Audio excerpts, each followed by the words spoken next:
pessoal, como combinado com vocês, hoje é sábado de história com o professor João Carlos, esse professor que vocês elogiam tanto aqui nos comentários que às vezes até fico enciumada, viu? Professor, muito obrigada por aceitar dar mais uma aula para gente. Sempre um prazer, Camila. Hoje vocês escolheram o tema Escola de Frankfurt. Já adianto que para escolher temas é só entrar nas redes sociais do professor, que está aqui na caixa de informações, e dúvidas, vão lá no canal dele, que também está aqui na caixa de informações, e comentem no último vídeo dele, que ele responde as dúvidas de vocês.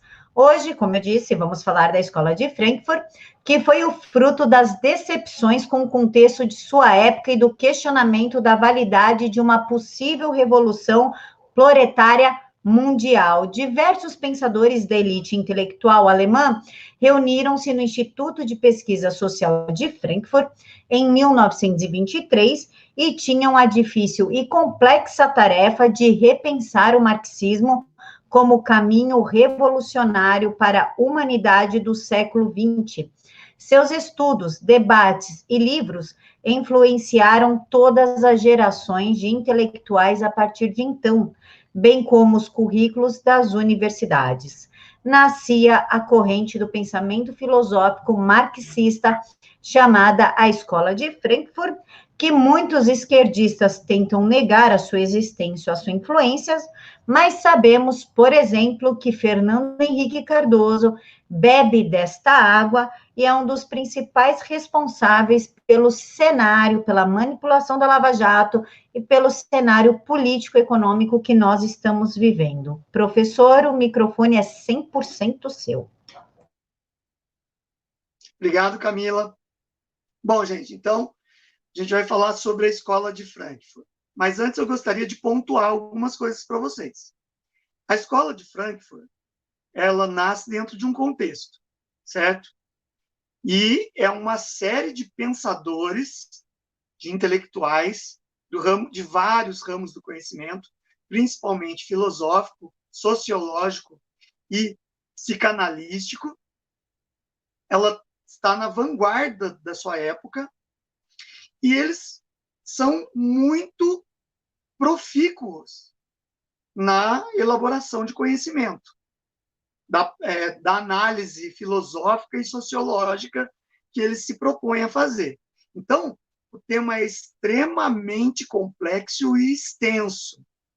A maior parte dos sites ou vídeos que você procura no YouTube, você vai ver assim, um pouco de devaneio sobre o assunto e pouca objetividade sobre as teorias formuladas na Escola de Frankfurt, né?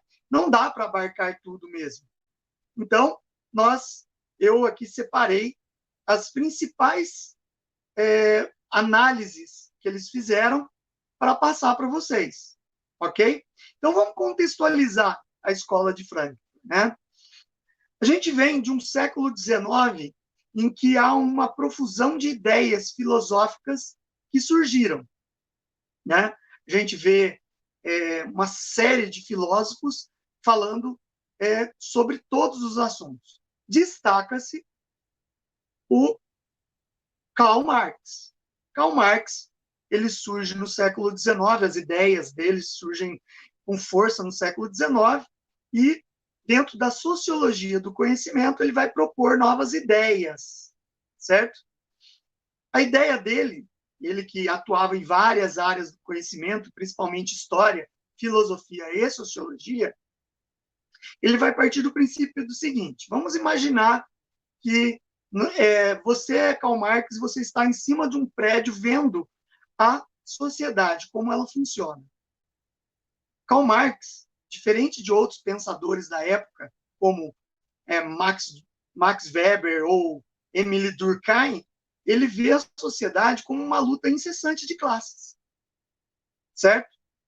Que é aquela minoria privilegiada que é dona dos meios de produção e uma maioria que é escravizada e explorada, a maioria de explorados, que são os proletários. Ou seja, assalariados, certo? Então, a gente vê essa ideia sendo muito determinista no século XIX. Por quê? É um modelo sociológico que vai ser aplicado 34 anos depois da morte do Karl Marx na União das Repúblicas Socialistas Soviéticas, certo? Então, guardem isso aí na sua mente, que o modelo teórico do marxismo sociológico, ele acabou sendo colocado em prática. É aí que a gente vai trazer esse contexto. Em 1922, a Alemanha, ela tinha uma vanguarda intelectual. E alguns milionários com uma certa afinidade com o marxismo, eles começam a financiar debates sobre o marxismo, certo? E a gente tem aí a figura do Felix Weil. Felix Weil era uma pessoa rica, vinda de uma família de comerciantes ricos, de descendência argentina, alemã, e ele vai propor a primeira semana de trabalho do pensamento marxista. Vai se chamar Primeira Semana do Trabalho Marxista. Nesta semana de trabalho marxista, ele convida todos os intelectuais da Alemanha para participarem dos debates. Logo, essa semana do trabalho marxista se torna um sucesso intelectual. A comunidade universitária da Alemanha se interessa muito pelo assunto. Então, no começo do ano de 1923, o Felix Weil, financiado pelo seu pai, Hermann Weil, e com a associação de alguns intelectuais que participaram dessa Semana do Trabalho Marxista, eles fundam o Instituto de Pesquisa Social, certo? Esse Instituto de Pesquisa Social, ele ia fomentar trabalhos na área de filosofia, sociologia, psicanalística, sobre o marxismo, um revisionismo marxista. Logo, esse Instituto de pesquisa social, ele foi incorporado pela Universidade de Frankfurt, certo? Então, aí nasce a escola de pensamento chamada Escola de Frankfurt, certo? Exatamente porque está associada à Universidade de Frankfurt. Os trabalhos desenvolvidos dentro desse panorama universitário da Escola de Frankfurt, eles vão perdurar muitos anos, vai perpassar a época da Universidade de Frankfurt, ele vai se estender até a década de 50 e 60, certo? Eles não vão se limitar num período só, ok? Bom, só que eles são frutos do contexto de sua época. Todos os intelectuais que contribuíram para o pensamento filosófico da Escola de Frankfurt, principalmente o Theodor Adorno, o Max Horkheimer, o Marcuse, Erich Fromm, que era psicanalista, e o Habermas, eles eram frutos de uma época. Todos eles, quase todos eles, né, o Lukács era uma exceção, eram de descendência judaica, né, era descendência de judeus. Muito ricos, de famílias muito abastadas, mas eles tinham realmente um privilégio de ser intelectuais profundos. Eles não eram intelectuais superficiais. Eles se dedicavam realmente ao estudo, tinham uma inteligência bem superior aos intelectuais de sua época. Então, eles tinham uma idoneidade intelectual muito grande para poder falar e estudar certos temas, ok? Bom, eles vão, então, ser fruto daquela época. O que estava acontecendo nessa época quando desponta a Escola de Frankfurt? A gente tem aí a Primeira Guerra Mundial, que vai de 14 a 18, certo? E ela vem desmistificar uma teoria filosófica do final do século XIX, que era o positivismo, que era cientificista, né? Que falava que o progresso científico, comprovado através de fatos, traria a felicidade à nação, a felicidade mundial, né? A humanidade traria essa felicidade, o desenvolvimento técnico-científico comprovado através de fatos. A Primeira Guerra Mundial desmente isso, porque ela vê que eles veem que a Primeira Guerra Mundial ela desenvolve novos artefatos próprios para matar. Então não tem nada a ver desenvolvimento tecnológico com felicidade da humanidade, certo? O desenvolvimento tecnológico pode ser usado para bem e para mal. Então, isso também foi uma questão muito discutida na escola de Frankfurt. Outro fato importantíssimo, a escola de Frankfurt ela vai ser uma lufada de vento novo sobre o marxismo. Por quê?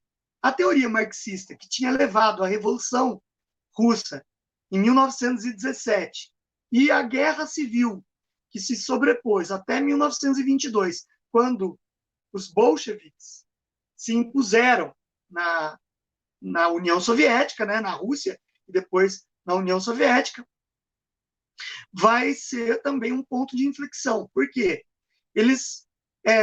Muita gente viu que a classe proletária, né, formada dentro dos sovietes na Rússia, que foram a vanguarda da Revolução, ela acabou sendo decepcionante durante a Revolução.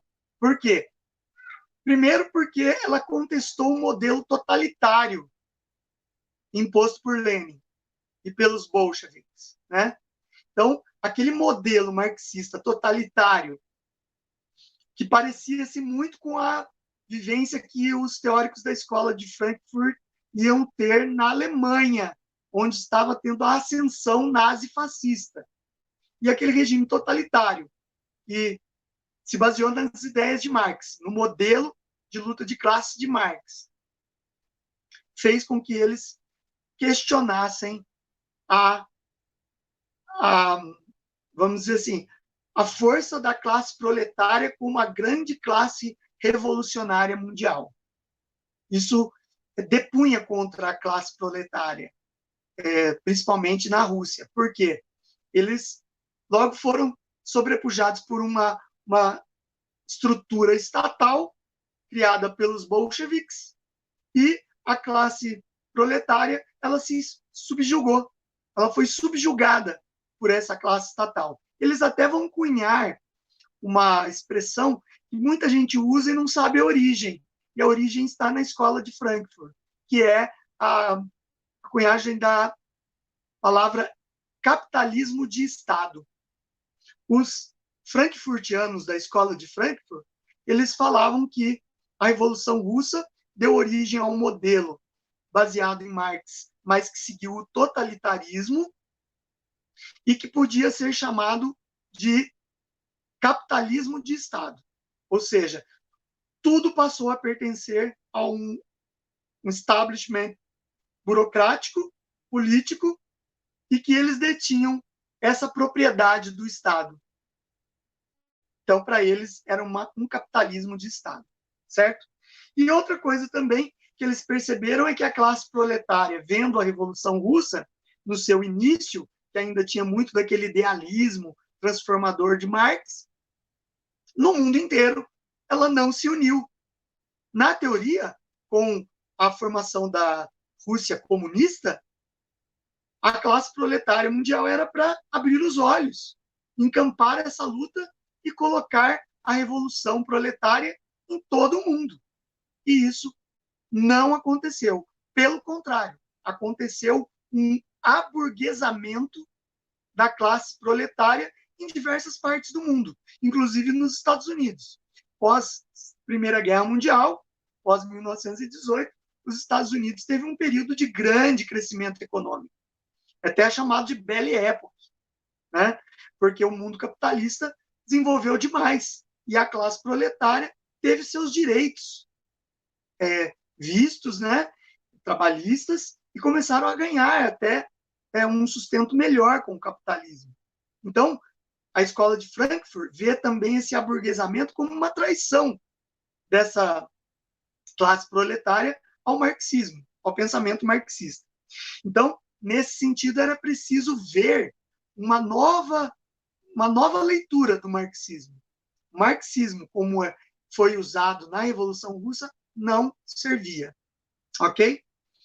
Como eu já falei antes, eles viram também a ascensão dos regimes totalitários, além do comunismo, os nazifascistas. Na Itália, o fascismo; na Alemanha, os nazistas cada vez crescendo mais o seu poder dentro do país.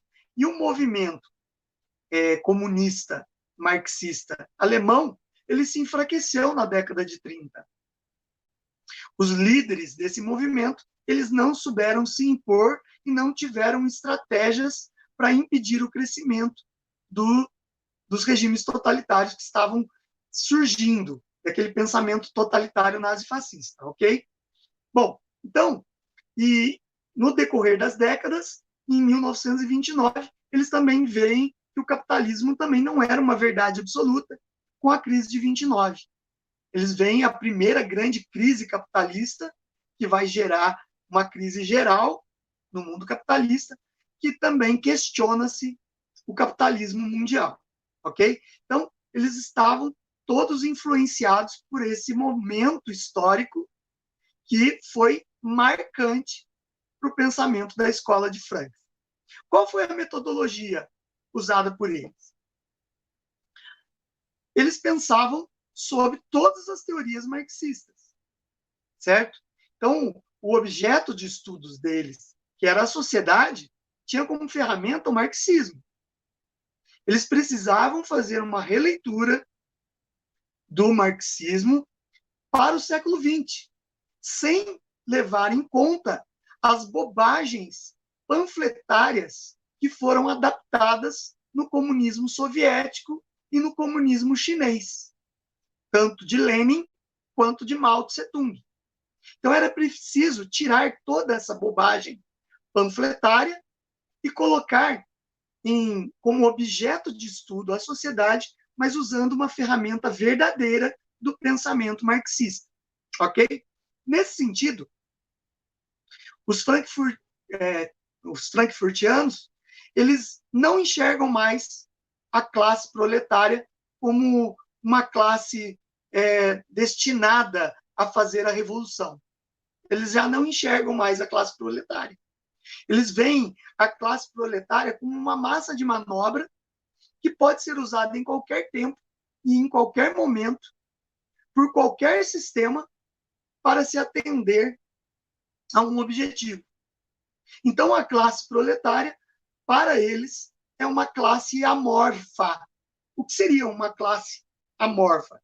É uma classe que pode ser, que não tem forma nem significado, que pode ser conduzida para o lado que o grupo que estiver no poder quiser conduzi-la. Certo? Então, resumindo esta parte, para os frankfurtianos, a classe proletária não era a vanguarda do pensamento proletário e nem estava destinada a fazer a revolução. Ok? Bom, esses integrantes, eles pensavam assim, então, se não existe uma classe determinada, então não existe a luta de classe propriamente dita. Se você pensar a sociedade, historicizando essa sociedade, colocando a história do momento em que está acontecendo, cai por terra a ideia de luta incessante de classes. Por quê? O capitalismo, ele coopta. Ele faz, como foi falado antes, o aburguesamento da classe proletária. Então, esse modelo de pensamento marxista, ele também cai por terra. Tem que ser revisto, essa questão de luta de classes, ok? Tanto é que a gente vai ver, no decorrer do século XX, outros pensadores entrando, como Gramsci, que não faz parte da escola de Frankfurt, mas ele também não questiona a luta de classes mais, ok? Então, nesse ínterim, a escola de Frankfurt, eles começam a ter uma ideia de sujeito, o que seria sujeito, e objeto de estudo. O sujeito, para eles, é o indivíduo ou grupo dentro daquele contexto histórico. E o objeto seria a sociedade e as influências que existia dentro da sociedade daquela época. Então, eles viam que sujeito e objeto eram totalmente diferentes. Não poderia ser usado um modelo pré-estabelecido dentro desse pensamento que eles defendiam. Ok? Se você pensar, o pensamento marxista até então, ele estava sendo usado como uma verdade absoluta, um modelo fixo e imutável que poderia ser implantado em qualquer lugar, sem levar em consideração o sujeito, que é o indivíduo, e o grupo em que ele pertence, e sem levar em consideração a sociedade e a influência do contexto histórico. Ok? Nesse sentido, eles vão usar todas as ciências sociais e humanas para destrinchar, para enriquecer esse debate. Então, a geografia, a economia, a história, as ciências políticas, a psicanálise e a antropologia, a psicologia, todas essas ciências deveriam se debruçar sobre essa nova realidade de não se usar modelos pré-estabelecidos como verdades inquestionáveis. Ok? E com isso, com essa ideia de não haver uma verdade única, eles vão romper com uma série de escolas de pensamento, como o iluminismo, o materialismo, o determinismo, o cientificismo, o positivismo, o pragmatismo e o neocantianismo, certo? Eles usam, para colocar as ideias deles em funcionamento, um modelo de pensamento de Hegel. Hegel é um pensador, um filósofo do final do século XVIII, que ele usa um esquema básico, porque naquela época existiam os racionalistas, né, que é uma escola fundada e difundida por vários pensadores, Descartes é um deles, que é um iluminista, que pensava assim, que existe o pensamento racional. O pensamento racional, que é baseado na comprovação do fato, ele pode ser usado como modelo para entender a sociedade e a realidade como verdade universal. Existia esse pensamento racionalista, certo? E existia também dentro das ciências naturais, que o racionalismo faz parte, existia dentro das ciências naturais o empirismo. Um dos filósofos do iluminismo que defendia o empirismo é o John Locke, que criou a teoria da tábula rasa.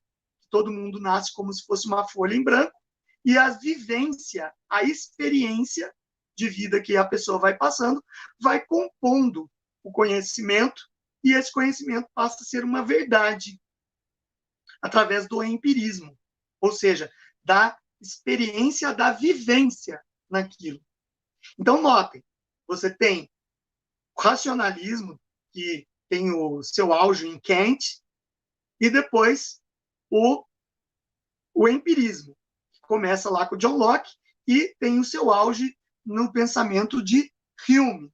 Hume é um outro filósofo do século XVIII, David Hume, e ele também defende o empirismo, certo? Ou seja, a verdade só pode ser determinada através da vivência empírica. Todas essas escolas, eu não estou afirmando que existe uma que está errada, outra que está certa. A gente não pode ver nessa dualidade de certo e errado.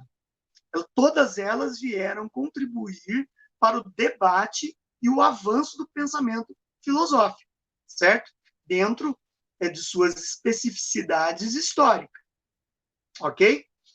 Então, quando os frankfurtianos da escola de Frankfurt colocam dentro do modelo de Hegel, eles pensam assim, Hegel pensava, você tem a tese, uma ideia, que geralmente para Hegel representava, a tese era dos racionalistas, certo? Então, você tem aí a tese, os empíricos vêm com a antítese, e da troca de ideias dos dois, eles aproveitam o que é consenso, e surge a síntese. Então, tese, diferente de antítese, são duas ideias contrárias, mas que têm pontos em comum e que vão dar origem à síntese. Os frankfurtianos, eles usam esta base filosófica. Porém, eles inovam. Eles criam a dialética hegeliana invertida. Pois eles não acreditam numa verdade universal, uma verdade absoluta. Ao contrário, eles, em parte, são relativistas. Eles procuram ver o outro lado sempre. Não é simplesmente pegar uma ideia pronta, absoluta, e aplicar à sociedade. Então, eles procuram ter influência do contexto histórico, igual os empíricos, e também eles pensam que tudo tem que ser questionado. São relativistas, eles têm que questionar, não ter um juízo de valor já pré-determinado. Aquilo tem que ser questionado incessantemente. Então, a síntese para eles é invertida, ela não é uma verdade, ela tem que ser questionada, certo? Para Hegel, essa síntese valeria durante um tempo e depois surgiria mais uma a partir dessa síntese surgiria outra tese, outra antítese, uma nova síntese, com o tempo surgiria uma nova tese e assim por diante. Para os frankfurtianos, isso aí tinha que ser questionado a todo momento, certo? O que interessava para eles era a praxis do modelo. Não adiantava você ter esse modelo hegeliano que era só teórico e a prática não fosse executada no dia a dia dos acontecimentos sociais, certo? Então, para os membros da escola de Frankfurt, toda a teoria ela tinha que passar por um questionamento incessante e, ao mesmo tempo, ela tinha que ser aplicada na praxis, na prática filosófica, e não ficar só na teoria. Ok? Para eles, se ficasse só na teoria, era uma verdade absoluta. Se ela fosse aplicada à prática, ela sofreria uma série de intervenções do indivíduo e do contexto da sociedade, e com isso ela poderia sofrer transformações. Ok? Bom, só pensando nesse sentido.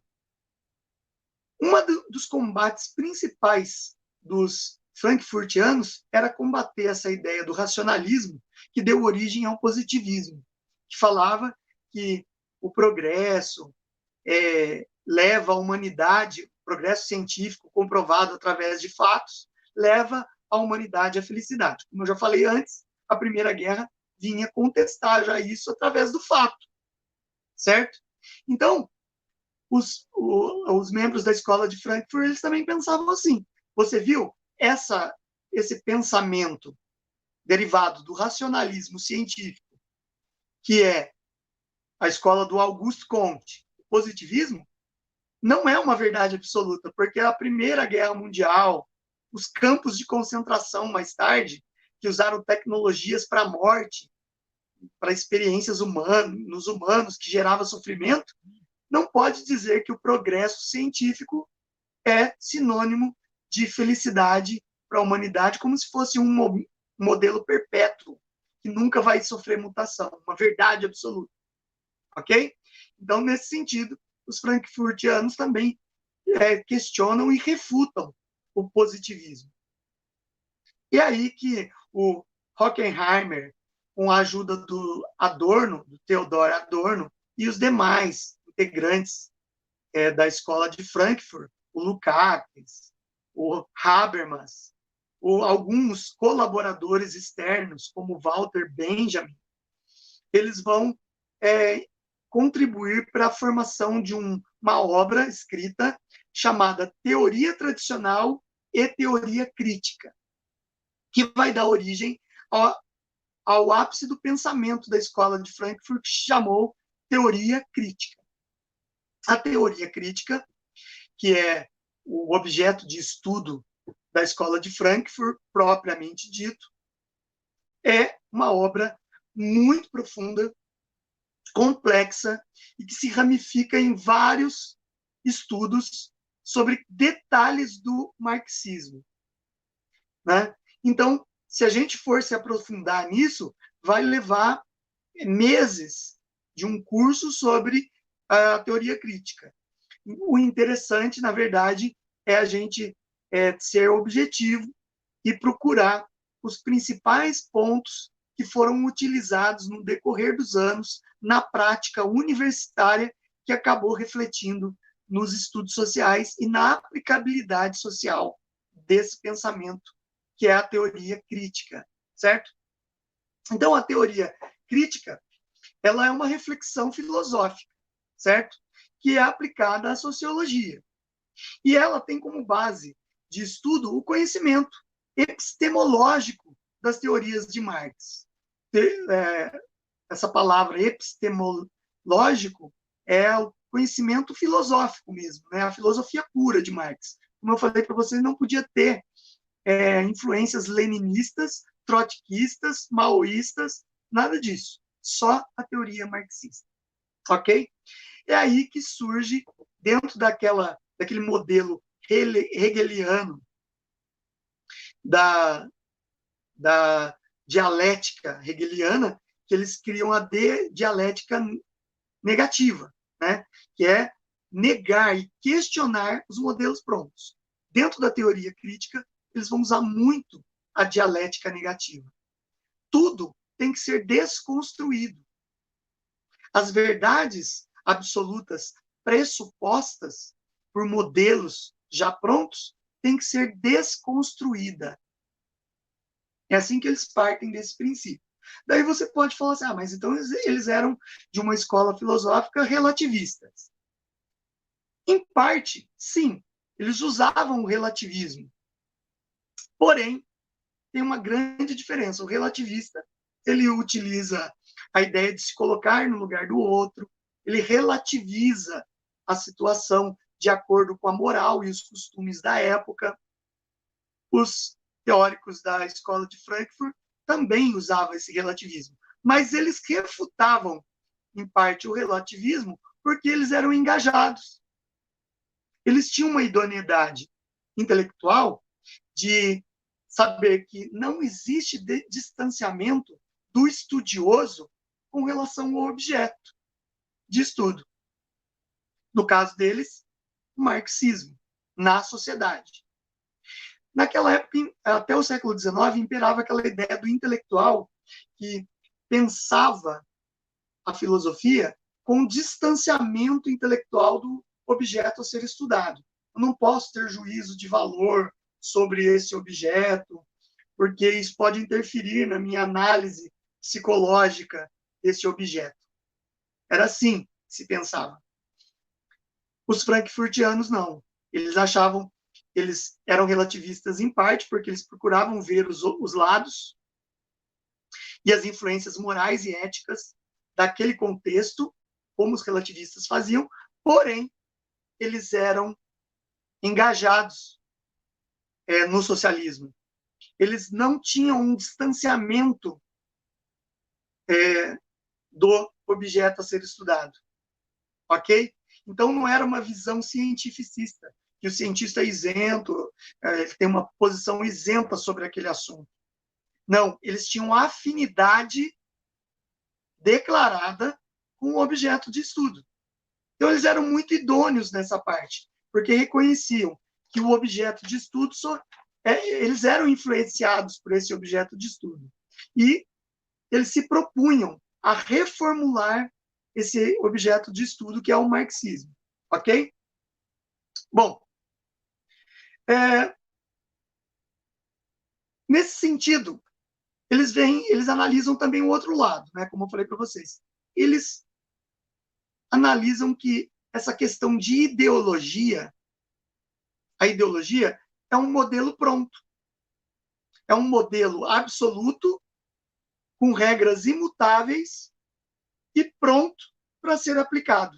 E isso, eles não acreditam nesse estereótipo de ideologia, que a ideologia tem que ser pronta e o modelo pensado pela ideologia pode ser aplicado em qualquer época, qualquer tempo, qualquer contexto, qualquer moral, qualquer ética. Eles refutam isso também. O estereótipo de ideologia não existe, certo? Tudo dentro daquele contexto de combate à verdade absoluta. Se existe uma ideologia, ela tem que ser criticada, ela tem que ser questionada, tem que ser apontado os pontos falhos da ideologia e ela tem que ser reformulada constantemente. Então, não existe uma ideologia de modelo pronto, ok? Portanto, esse modelo marxista pronto das revoluções que a gente viu no século XX, para eles, é totalmente refutável, certo? É um modelo racionalista das ideias de Marx. Para isso, eles não se interessaram. Na verdade, eles pensavam assim, como eu tenho que ver o outro lado, o capitalismo, ele também é um modelo totalmente questionável, porque eles pensavam assim, se a gente for ver o capitalismo como um modelo que nasce na transição da Idade Média com a Idade Moderna, e ele vai sofrendo modificações, crises e prosperidade, e se adaptando aos contextos, e vai evoluindo, eles enxergam esse lado, e ao mesmo tempo eles veem que o capitalismo é uma sucessão de momentos de prosperidade, crises econômicas, crises políticas, retorna momento de prosperidade e assim por diante.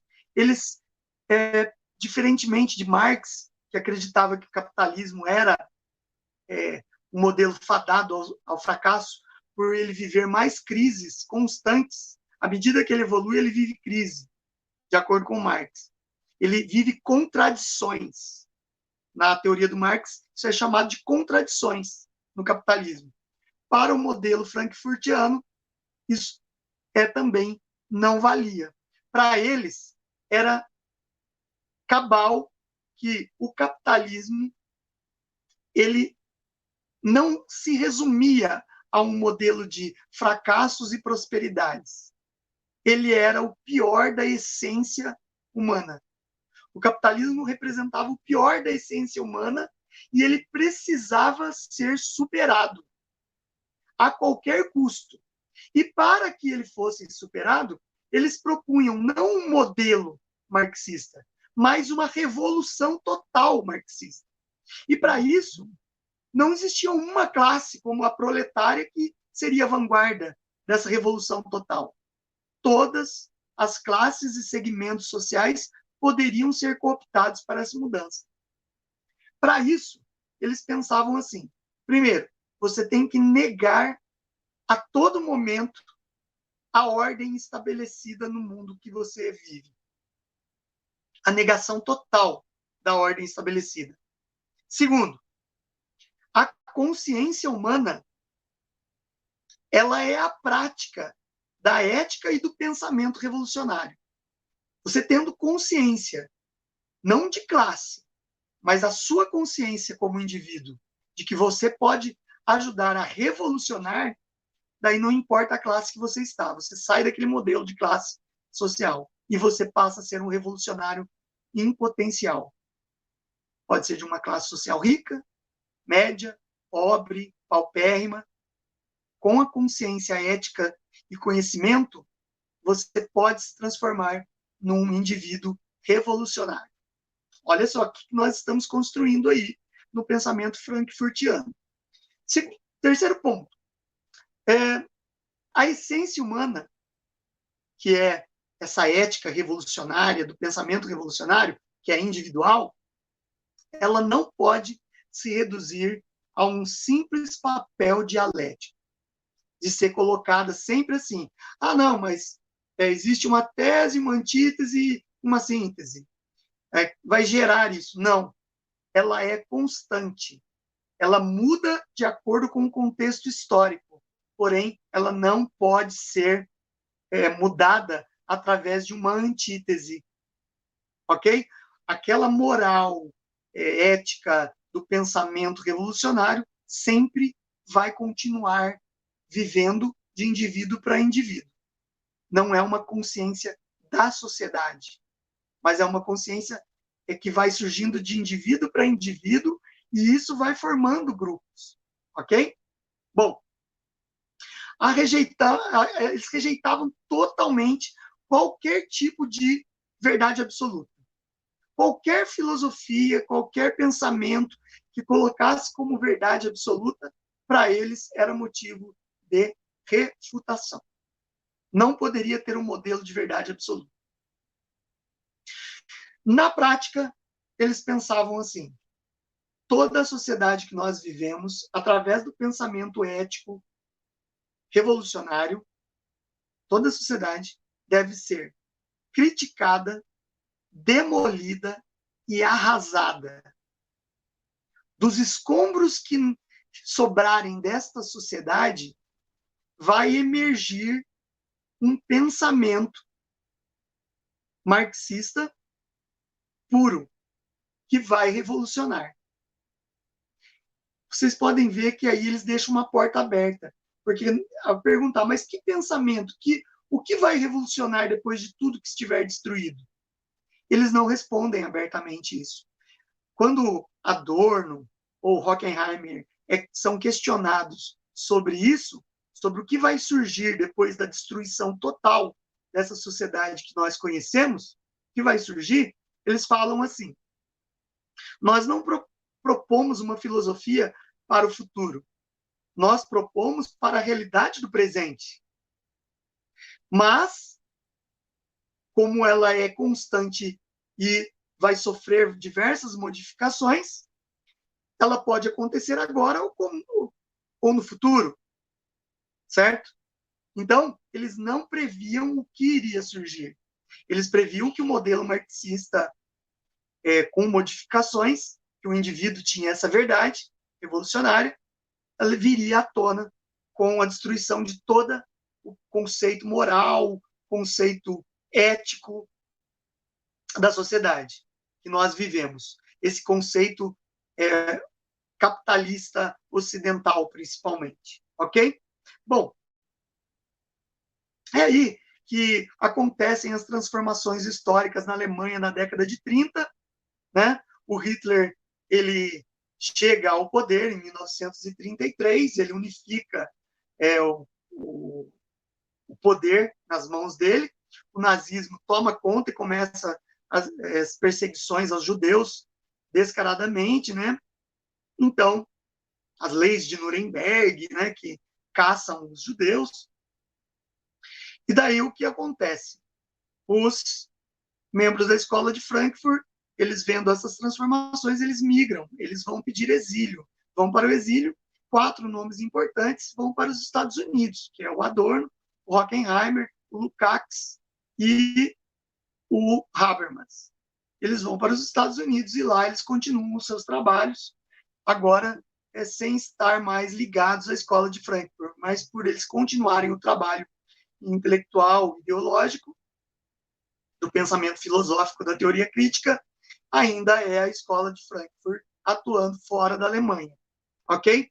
E daí eles começam a ter contato lá nos Estados Unidos, porque os Estados Unidos era a vanguarda da produção cultural mundial, né, pré-Segunda Guerra Mundial, e pós-Segunda Guerra Mundial isso vai aumentar muito, e eles começam a ver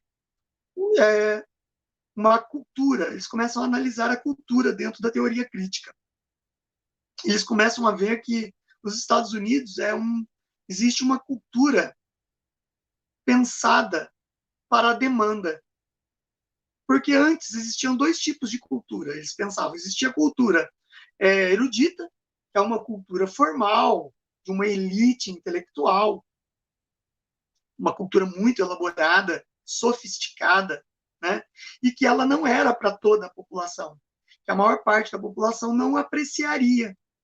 E também a maior parte da população não teria acesso, por ser muito cara, ter acesso a essa cultura erudita, né? Tanto na música como na literatura, na poesia, certo? No teatro. Então, não era para o povão em geral. Eles viam assim, que antes era vista uma cultura erudita. E também existia uma cultura popular. O que seria a cultura popular? Cultura popular baseada muito na tradição dos povos, né? Folclore, principalmente. São as festas populares, são muito, vamos dizer assim, autênticas, né? A população mostra a sua autenticidade enquanto povo, né? Roupas típicas, danças típicas, músicas típicas, muito regionais. Então, não é uma cultura tão elaborada e muito, muito mais feita para o povão, no geral, né? Eles conseguem diferenciar, é uma cultura mais intuitiva, né? A pessoa aprende a tocar lá umas notas e começa a fazer parte da música popular, nessas festas culturais, da cultura do país e tudo mais. Só que os Estados Unidos é inovador no pensamento desses frankfurtianos no seguinte sentido, porque eles criam uma cultura de massa, que é totalmente diferente da cultura erudita e da cultura popular, baseada no folclore e nas tradições. Ela une vários aspectos dessas duas culturas, mas ela cria um produto pronto para o consumo, e para o consumo em massa. Por isso que é chamado de... eles criam um conceito de indústria cultural e o conceito de cultura de massa. Tudo isso está dentro de um livro escrito pelo Theodor Adorno, a partir de 1944, que é chamado A Dialética do Esclarecimento, tá? Em que ele lança o conceito de indústria cultural e o conceito de cultura de massa. Na verdade, a cultura de massa, ela parte do princípio assim, que o número de consumidores e os direitos trabalhistas permitiram uma mudança no aspecto do consumo. Porque a partir do início do século XX e no decorrer da primeira metade do século XX, direitos trabalhistas começaram a ser exercidos e colocados pela lei. E os trabalhadores começaram a ter horas de trabalho tipificadas na lei, o que reduzia aquelas horas do século XIX, que eram 14, 16 horas de trabalho, para 8, no máximo 10 horas de trabalho. Com isso, o trabalhador, o proletário, a massa popular, ela tinha mais tempo de se dedicar ao lazer. Só que as festas populares, da cultura popular, aconteciam em determinadas épocas do ano. E a cultura erudita não era de acesso para esses trabalhadores proletários. Então, o que os Estados Unidos criou? Essa indústria cultural, que vai de acordo com a demanda do povo, né? A população com mais tempo para o lazer e com uma qualidade melhor de salário, ela poderia consumir produtos. E aí que vem aquela ideia de que antes você tinha que ir ver o autor da peça, ou assistir um número musical, ir até o lugar do número musical, do concerto, da orquestra, essas coisas. partir do momento dessa cultura de massa, dessa indústria cultural, a cultura vira um produto tão massificado que agora você leva aqueles discos, isso no começo do século XX, né? Fonoaudiológicos, você leva para casa, você compra o aparelho e põe lá a música que antes você tinha que pagar para assistir o concerto. Você leva a um preço mais popular para sua casa e ouve na sala da sua casa. Aquela peça teatral que era encenada para um público seleto que podia pagar, agora tinha o rádio. Você ligava à noite, depois do seu horário de trabalho, reunia a família na sala e você poderia ouvir a peça de teatro, as novelas no rádio, que antes você tinha que pagar e ir até o lugar para assistir. Então, todo esse conceito dessa cultura entregue como produto pronto e acabado, repetido várias vezes, ou seja, reproduzido várias vezes, se tornou uma coisa comum. Só que na ideia da dialética do esclarecimento, que faz parte também da teoria crítica, os pensadores de Frankfurt, eles analisaram desta forma, mas eles viram que a cultura de massa é um poderoso instrumento ideológico na mão da classe dominante ou do poder político dominante. E que você poderia conduzir as massas através desta cultura popular de massa. Certo? Essa cultura de massa era uma ferramenta importante para a condução do poder. Isso acabou se comprovando na década de 30, 40 e depois da Segunda Guerra Mundial, porque nos regimes socialistas, Stalin, por exemplo, usou a propaganda no rádio, no cinema e nas peças musicais, nas peças panfletárias, como uma forma de vender a cultura do poder soviético, do poder do marxismo soviético, certo? Que era uma visão concreta da sociedade, muito objetiva e concreta da sociedade. E no regime capitalista, a mesma coisa. A ideia da superficialidade do consumo. Marx já tinha escrito isso no século XIX, num pequeno ensaio que ele escreveu, chamado O Fetiche da Mercadoria. Ou seja, que você, quando vê uma mercadoria, você a deseja, principalmente se ela é procurada por mais pessoas. Você acaba desejando ter aquela mercadoria, certo? Isso é chamado de fetiche da mercadoria. Só que, para os frankfurtianos, isso foi elevado a um outro grau. Para você ver como a teoria crítica ela é totalmente mutante, né? Ela vai mudando e adaptando-se ao seu contexto. E a dialética do esclarecimento faz a mesma coisa, seguindo a mesma linha. Ele diz o seguinte, que agora o produto ele causa fetiche pela enormidade de vezes que ele é reproduzido e a quantidade de vezes que você pode absorver, comprar aquele produto. Quanto mais ele é desejado, mais ele é vendável, mais ele é produzido em massa para suprir aquela necessidade popular. Então você vê que virou um instrumento de transformação da sociedade através do consumo. Qual a aplicabilidade dessas teorias da escola de Frankfurt no nosso dia a dia? Né? Tanto a teoria crítica quanto a dialética do esclarecimento. Se a gente for ver, eles disseminaram essas ideias através de publicações, desde a década de 20, 30, em publicações universitárias, né? Em livros que foram adequados ao currículo universitário mundial.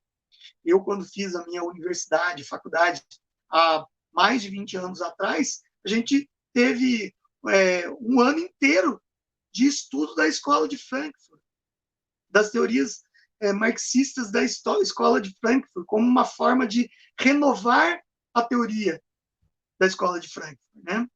Sem deixar de estudar o marxismo ortodoxo, que é o marxismo teórico e completo, fechado da teoria de Marx. A gente estudava as duas coisas. Então, esse currículo da Escola de Frankfurt foi disseminado no mundo inteiro e acabou sendo usado na prática. Qual é a estratégia da esquerda, em muitos casos? A desconstrução. Eu não falei lá atrás que a teoria crítica falava assim, que a única forma de você, que acreditava que o capitalismo e tudo que ele produziu era o pior da essência humana e tinha que ser contestado pela revolução total. E essa revolução total dizia que tinha que negar tudo da ordem estabelecida. Então, a esquerda mundial, seguindo as ideias da Escola de Frankfurt, que foram disseminadas nas universidades, começa essa questão de questionar, principalmente coisas ligadas aos valores éticos e morais. Então, por exemplo, você vê uma peça, vou citar aqui um exemplo, uma peça esquerdista que causou furor entre os conservadores, entre as famílias brasileiras, a peça Macaquinhos, em que atores nus num palco formam um círculo e um enfia o dedo no ânus do outro e fazem roda. É a negação, é destruir, é arrasar com tudo que foi pré-estabelecido pela sociedade, com a moral, com a ética humana, que eles pregam que é uma ética moral e humana do capitalismo. Então, tinha que ser destruído, para desses escombros nascer uma ética verdadeira. Ok? Então, você vê, por exemplo, há 2 anos atrás, um homem nu num museu e crianças apalpando o corpo do homem nu. Faz parte do que a Escola de Frankfurt fez, a desconstrução total da moral ética cristã da sociedade ocidental. Eles questionaram tudo isso. O professor Olavo de Carvalho até cita que o Theodor Adorno, que é um dos mentores da escola, um dos grandes intelectuais da história, da Escola de Frankfurt, no final da sua vida como professor universitário, as alunas dele utilizaram o método dele de questionar tudo que não respeitavam mais ele em sala de aula. Chegavam a se despir na sala de aula e esfregar o corpo nele enquanto ele tentava explicar as matérias. Ou seja, a esquerda está usando esse método atualmente, de desconstrução, arrasando tudo que é moral e costume cristão na nossa sociedade. Com relação à dialética do esclarecimento, você vê a desinformação. Se a informação, a cultura, né, a cultura e a indústria cultural é um produto que pode ser ideologicamente usado, de acordo com a Escola de Frankfurt, pode ser ideologicamente usado, você pode usar a cultura como um meio de desinformação, para destruição do seu pensamento cognitivo com a realidade. É despregar a pessoa daquela realidade que ela vive, baseada nos conceitos morais e éticos. Ok? Principalmente conservadores do mundo cristão. Então, a Escola de Frankfurt, ela cai como uma luva dentro do pensamento das universidades, é disseminado para professores, professores chegam nas escolas, né? Isso em diversos graus e tal, e começam a desconstruir a verdade. Então, você vê a moral e a ética dos costumes que a gente vive, né? E daí você vê as abominações que a esquerda propõe, né? Para eles é uma coisa natural, né? E o que vai surgir desses escombros que eles querem? O que vai surgir? Seria a nova sociedade marxista comunista dentro da realidade do contexto daquela época, né? E para eles isso seria uma verdade redentora da humanidade. E aqui eu espero ter pincelado mais ou menos o pensamento é complicado mesmo. Não fique pensando assim, puxa, se o professor falou, eu não entendi muita coisa. Mas é complexo mesmo. Se você for se debruçar sobre esse pensamento, você vai se perder num labirinto de teorias e que eu tentei simplificar aqui, encaminhando para o que mais é usado na prática na nossa sociedade, que deriva da escola de Frankfurt. Tá bom? Então, aí já demos aí quase 1 hora de aula. Então, eu chamo a Camila, se tiver alguma pergunta. Camila? Professor, nós estamos vendo aí a briga pelo Ministério da Educação. Primeiro nós tivemos o Abraham Weintraub, que é o muso, né, é o ícone agora. Sim. Logo depois passamos para o Decotelli, que mentiu seu currículo, e houve aí uma tentativa de emplacar o FEDER, que graças a Deus não deu certo, não por conta da sua falta de capacidade de combater a doutrinação escolar, e sim por conta de alguns desvios milionários e algumas relações escusas que ele tem entre a Multilaser, o computador positivos, o fato de, na época, ele ser ligado ao Beto Richa, o governo de São Paulo estava na mão do Alckmin, ambos do PSDB, e, de repente, todas as escolas públicas e da prefeitura receberam computadores da Positivo, né? São coisas aí que a gente precisa até pesquisar melhor e entender melhor. O senhor, como professor, na nossa atual realidade, conjuntura, sabendo que muitos são pautados ainda pela Escola de Frankfurt, prefere um ministro que seja técnico e que não saiba como combater ou até dialogar com outras ideologias e com a doutrinação imposta nas escolas, ou o senhor prefere um ministro como Abraham Weintraub, que tinha uma postura mais rígida ao combate à doutrinação? Olha, Camila, vou falar para você. Você já fez uma explanação dos ministros aí, né? E do FEDER, que graças a Deus não se transformou em ministro. Eu vou ser pragmático. O Abraham Weintraub era o guerreiro da linha de frente contra a doutrinação. Eu, com 20 anos de sala de aula, eu já vi todo tipo de abominação que a esquerda tenta colocar dentro das escolas como uma verdade absoluta para os alunos. E, assim, 95% dos professores formados nas universidades, principalmente públicas, são totalmente militantes da causa marxista. Eles não leem a verdade sobre o marxismo, que é uma ideologia assassina, destruidora, desumana. Eles só pensam na causa, de colocar essa causa marxista dentro das escolas, desconstruindo os valores familiares das crianças. Primeiro, eles destroem a ideia de Deus. Essa semana eu coloquei no meu Twitter como professor de filosofia geralmente começa suas aulas nas escolas públicas. Eles começam assim: você sabia que Deus não existe? Você sabia que mentiram para você com relação a Deus? E começa uma verborragia filosófica, pegando frases soltas para contestar a ideia de Deus e para minar a fé daquele jovem que veio de uma família cristã ou de outra religião, mas que tem fé. E daí é a porta aberta para eles ingressarem com aquele monte de porcaria da guerra cultural que eles querem impor como verdade para enfraquecer e destruir a sociedade conservadora, que é a maioria da sociedade brasileira.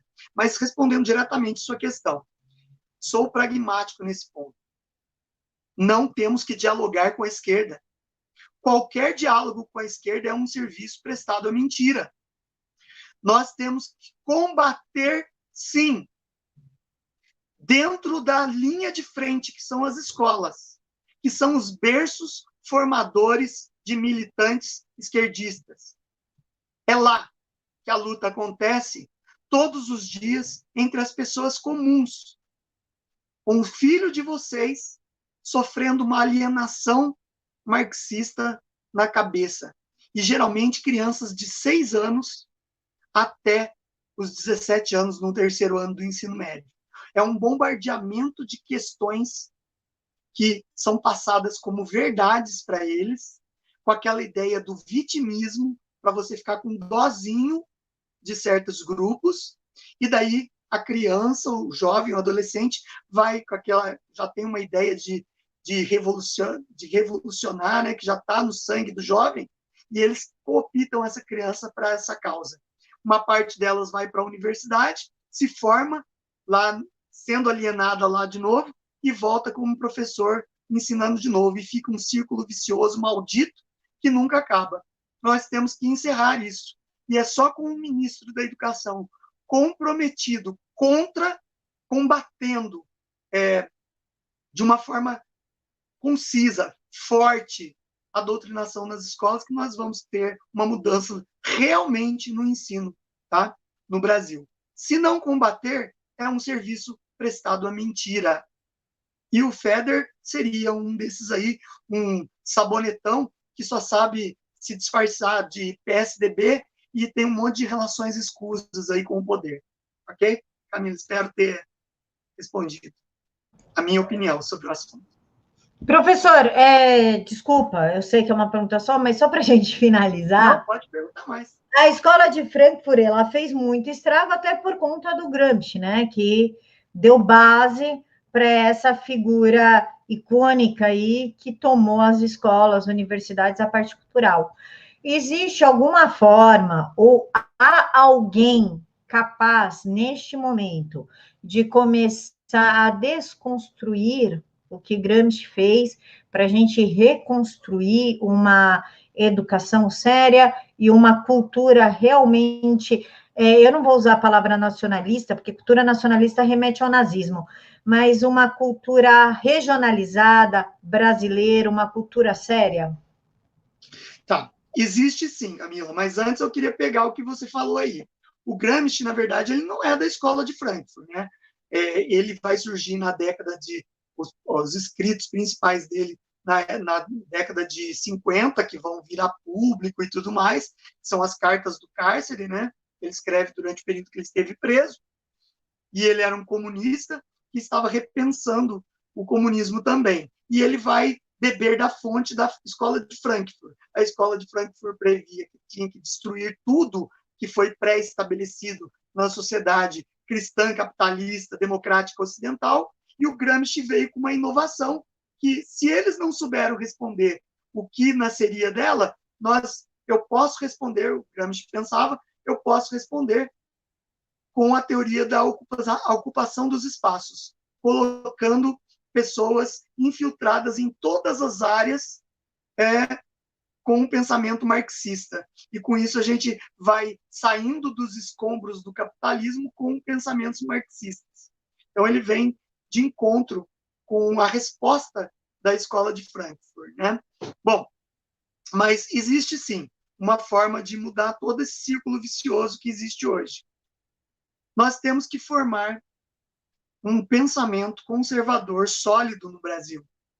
Hoje, nós temos o professor Olavo de Carvalho, que deu uma contribuição. Muita gente critica o professor Olavo de Carvalho, que ele não faz nada na prática para mudar. O professor Olavo de Carvalho ele tem toda a base intelectual que ele escreveu para dar suporte filosófico a nós conservadores e para a direita brasileira. A gente só vai conseguir mudar esses sistemas de coisas se a gente conseguir tomar o lugar deles. A teoria dos espaços, a grande vantagem é que ela não foi escrita reservada apenas para os marxistas. Nós podemos utilizá-la também como uma ferramenta nossa. Nós podemos ocupar os espaços deles. Então, por exemplo, nas escolas, se você, pai, não tem o costume, passe a ter o costume de acompanhar o que seu filho aprende, principalmente nas aulas de humanas. Veja o que é dito, veja o que é escrito, veja o que é trabalhado, cartazes que são produzidos e tudo mais.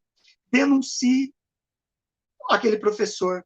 Leve a vias de fato. Aquele professor não merece estar como professor. Ele tem que ser demitido. Ah, mas coitadinho, vai ficar desempregado. Coitadinho, não. Ele é um mau caráter que estava aliciando crianças. Então, a gente tem que começar a mudar esse jogo com participação efetiva contra os aliciadores e em todos os ramos da sociedade, né? Formar médicos conservadores, formar engenheiros conservadores, jornalistas conservadores, escritores conservadores. Para isso, nós temos que estudar agora.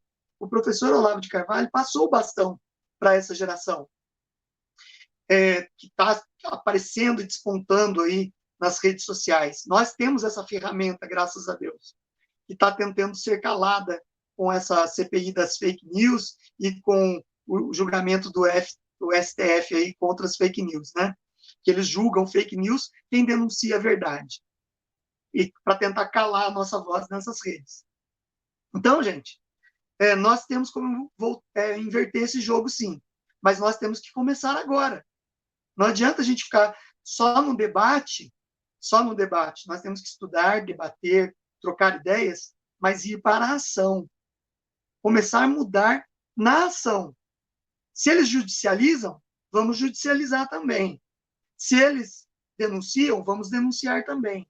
Se eles caçam, vamos caçar também. Certo? E a gente vai começar a ocupar os espaços que eles vão perdendo, porque eles são minoria. Certo? É uma minoria que nadou de braçada aí, enquanto muita gente estava pensando que PSDB era direita. Ok? Muita gente pensava assim. E nunca foi. Era o lado B do PT. Então, a gente tem que começar a tomar essa consciência de que o conservadorismo é maioria no Brasil, estudar mais o conservadorismo e partir para a ação. Ok? Só assim a gente vai mudar alguma coisa, na ação prática. Tá bom, Camila? Professor, muito obrigada. O senhor gostaria de fazer suas considerações finais, convidar o pessoal para o seu Twitter, conhecer seu canal e o merchan todo? Tá bom. Gente, agradeço a Camila, né, por dar esse espaço para mim. Como eu falei aqui, eu sou professor há 20 anos, já vi muitas abominações. Eu tenho 2 filhos, né, que estão no ensino fundamental 2, e como professor e como pai, eu resolvi criar um canal no YouTube para expor minhas ideias. Sempre fui conservador, numa época em que o Lula mesmo falava assim, no Brasil as pessoas têm vergonha de falar que são de direita e são conservadores, porque o nosso pensamento é que domina. Aquele ladrão falava isso. Nesse período, eu me colocava como professor conservador de direita dentro das escolas. Sofri muita perseguição com isso. Então, o canal, ele acabou virando uma forma de desabafo, porque eu não uso o canal, eu não uso minha profissão para fazer proselitismo político dentro de sala de aula. Eu uso, sim, se o aluno tem uma fé, eu defendo que ele tem o direito de ter essa fé e que ele se fortaleça nela. Eu não vou fazer propaganda de qual fé é a única, qual é a principal. Não existe isso. Eu falo que ele tem que ter fé, sim, num Deus superior, certo? Se ele tem uma moral familiar, uma educação familiar, isso é um incentivo. Honre seu pai e sua mãe, obedeça seu pai e sua mãe. Eles são os únicos que são capazes de dar a sua vida, a vida deles por você, certo? Então, eu sempre usei essa metodologia, essa forma de ação dentro das aulas, né? E nunca tentando convertê-los a nada, só que eles valorizassem o que há de melhor na nossa sociedade, né? Que é uma sociedade cristã, conservadora. Porém, o canal veio para isso, para questionar, para ser uma linha de frente também e para agregar nós, conservadores, nessas instituições, tá? E a Camila me deu esse espaço, eu agradeço bastante. Então, quem puder, se inscreva no meu Twitter, é Prof. João Carlos. Lá no Twitter a gente pode ter um papo mais direto, né, através dos tweets. E no canal, que é Professor João Carlos, tá? Vocês têm aí o link aí na descrição do canal. E eu agradeço, Camila, mais uma vez, agradeço o seu público, tá? E se eu não, em nenhum momento eu quero ser detentor da verdade, mas eu quero trazer o conhecimento já pré-estabelecido em livros, em obras, para a gente trazer aqui no debate, tá bom? Obrigado, Camila. Pessoal, as redes sociais e o canal do professor estão aqui na caixa de informações. O próximo tema, quem vai escolher é vocês com ele. Um tema que eu proponho, na verdade, é a escalada de Gramsci na cultura e educação, ou o feminismo tóxico que se colocou aí desde o proto-feminismo ao feminismo atual. Minhas sugestões, mas vocês escolhem com ele. Professor, muito obrigada. Eu que agradeço, Camila. Prazer estar aqui com vocês. Pessoal, beijo no coração de todos. Fiquem todos com Deus e até mais. Já terminou?